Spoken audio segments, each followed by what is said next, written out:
How's it going? Adam Drake here, and today I'm going to talk and share a little bit of information on kind of overall engine maintenance, but more specifically like clutch bearings, air filter, clutch pins, just basic maintenance that applies to your engine and clutch system from basically throughout a race day or a race weekend.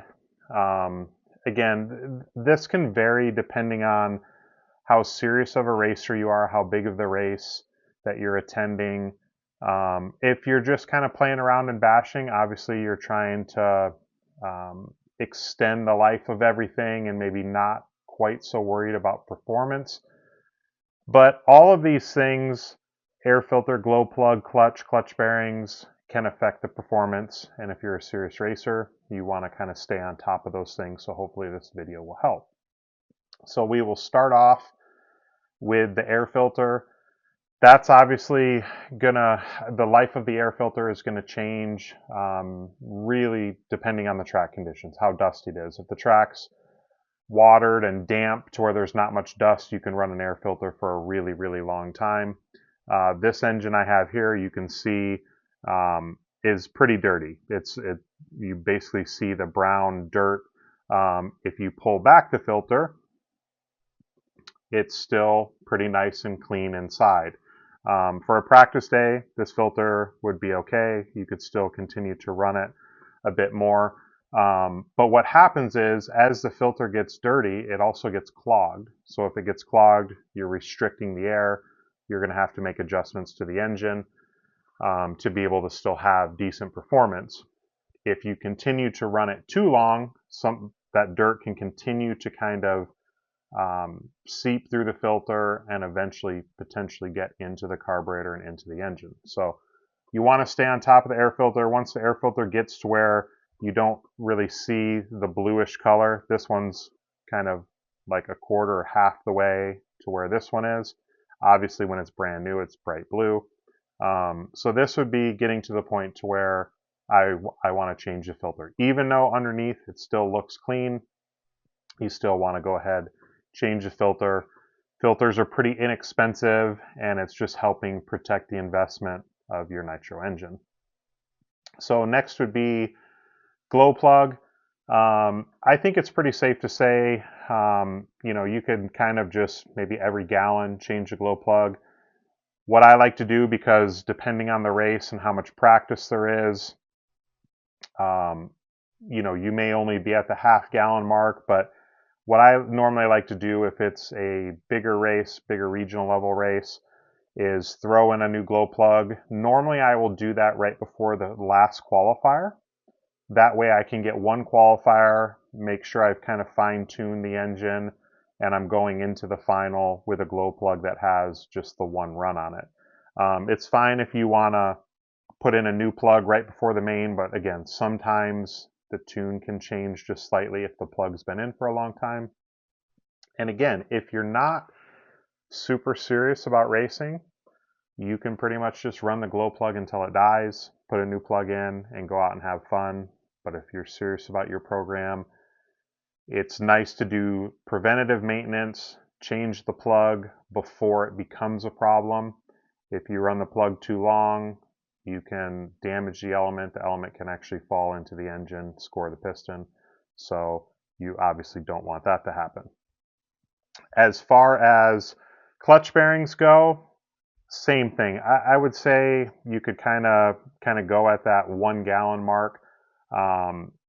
Now, it is also track dependent. If the track is really dusty, has a lot of big jumps, it's going to be a little bit harder on the clutch bearings.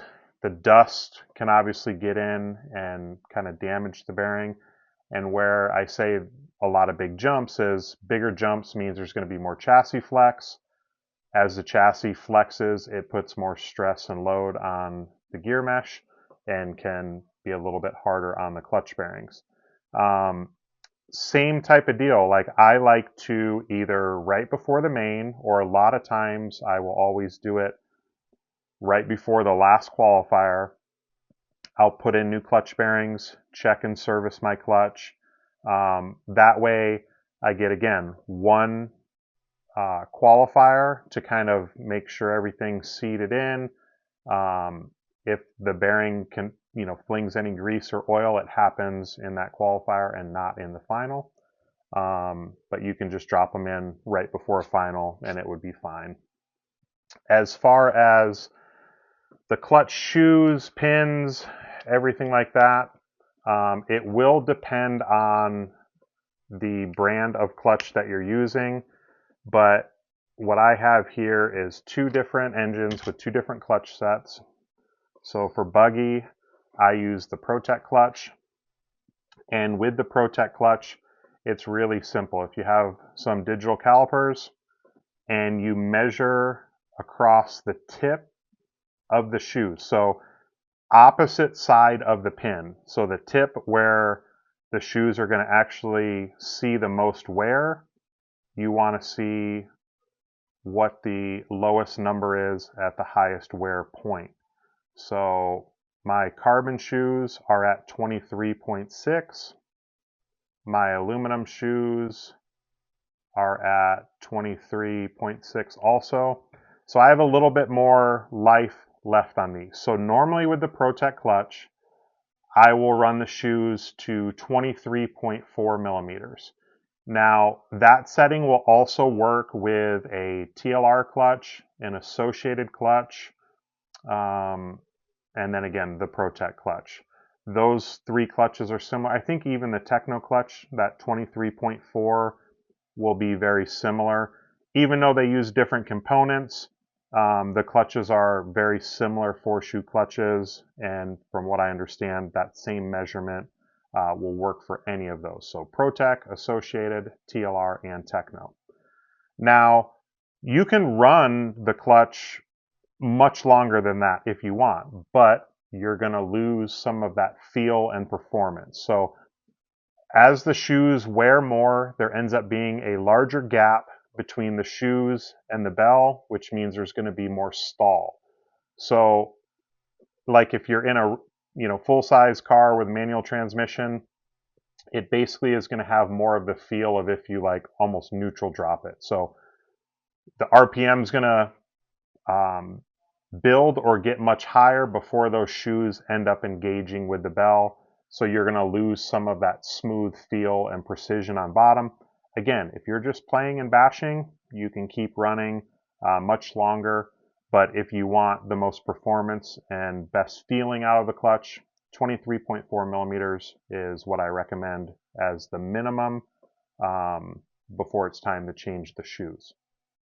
As far as the clutch pins go, on the carbon shoes, the clutch pins pretty much last forever. It's not a bad idea to change them every so often, just as a safety precaution, but there really isn't much wear from the carbon shoes on the clutch pin. On the aluminum shoes, normally you run a little bit stiffer spring, and the aluminum shoe kind of wears on the steel pin. And you'll notice where the pin no longer is as like snug or tight on the shoe, it starts to have a little bit of play, and you'll just see wear. So again, the clutch pins are pretty inexpensive. So I would say every like second set of clutch shoes, maybe go ahead and change the pins just to be safe. Here I have one of my Truggy engines. This has the OS 4-shoe clutch on it. Now, you can do the same thing. You can measure across the shoes, but it's going to be a much different measurement because this clutch is overall slightly smaller. What I do instead of measuring the OS clutch, because again, with it being a little bit more compact, it's a little bit harder to measure the tips of the shoe. But I normally will run the shoes until you start to see some wear on the spring. So once the shoe wears enough that the spring starts to be exposed and that's starting to touch the bell also, it's time to replace the shoes. As far as the pins go, the pins are actually pressed into the flywheel and they don't need to be changed. They seem to last much longer. It's more of a drill blank material. compared to just the normal steel pins with some of the other clutches. So overall, this is just to give you a little bit of kind of general idea of when to, again, change air filter, glow plug, clutch shoes, clutch bearings, for just general maintenance for your nitro engines. So hopefully you found this video useful and it helps you at the track. And if you enjoyed this video, please feel free to like, share, and subscribe.